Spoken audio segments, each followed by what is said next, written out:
శమంతకమణిని అపహరించాడు అనే అపవాదును తొలగించుకోవటము కోసం అలనాడు శ్రీకృష్ణుడు ప్రసేనుడిని వెతుకుతూ అడవిలోకి వెళ్ళాడు. ఎన్ని రోజులకు తిరిగి రాలేదు.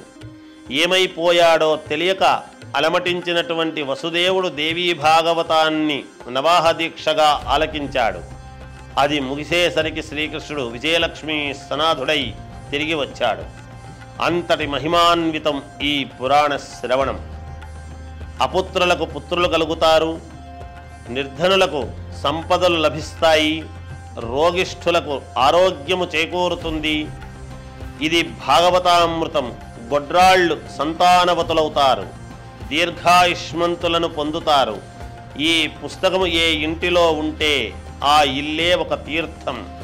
ఆ ఇంటిలోని వారంతా పరమ పావనులు. వారికి ఏ కష్టము ఏ దుఃఖము ఎప్పుడూ రాదు. అపజయమనేదే ఉండదు. అష్టమి, నవమి, చతుర్దశి తిథుల్లో దీన్ని పఠించిన వారు మహాదేవికి అత్యంత ప్రియులు, ఆప్తులు అవుతారు.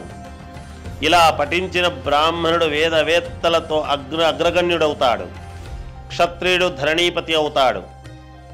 వైశ్యుడు అనంత సంపదలతో కుబేరుడవుతాడు. శూద్రుడు సంఘములో ఉత్తమోత్తముడు, పరమ పూజ్యుడు అవుతాడు.